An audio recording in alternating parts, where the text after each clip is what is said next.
Paalala mga kapuso, sakaling magkaroon ng barilan sa inyong lugar, agad dumapa. Magtago kung kaya at huwag na huwag sisilip o osyoso. Noong Miyerkules, isang ginang ang tinamaan ng bala sa leeg na sumilip siya habang may barilan sa isang terminal ng bus sa Caloocan. Balitang hatid ni JP Soriano.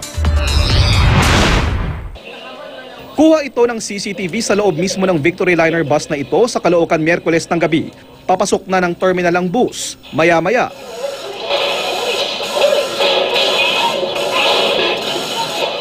nagkaputukan ng Caloocan Police at lalaking nakita sa CCTV na nakilalang si Ramil Mikla, sospek sa serenang nakawan sa Olongapo. Isang pulis ang makikita pang tumatakbo palayo habang magkasunod na putok ang makikitang galing sa sospek patungo sa direksyon ng papalapit na bus. Ang mga sakay ng bus nagkagulo hanggang sa mapadapa ang sospek at makorner.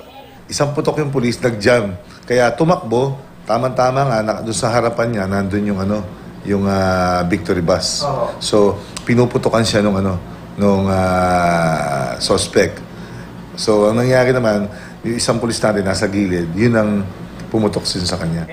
Sa kuhang ito naman, makikita ang 63 taong gulang na si Rebecca Sapilino, sumilip ng bahagya sa gitna ng putukan. Pero tinamaan siya ng bala sa leeg mula sa putukan. Sa video, talagang nakikita natin na galing yung bala doon sa, yung putok ng yung line of fire galing doon sa suspect. So additional case of reckless imprudence resulting to homicide will be filed against the suspect. Pero as of now, we are still waiting for the result of the ballistic examination so that we could determine kung saan galing na baril yung balang tumama kay Lola. Sa labas naman, pilit pa rin naglaban ang sospek na si Mikla. 3 ang sugatan sa insidente kasama ang sospek. Na-inquest na ang sospek na si Miklat kanina na posibleng maharap sa mga patong-patong na kaso. Paalala naman ng pulisya sa publiko.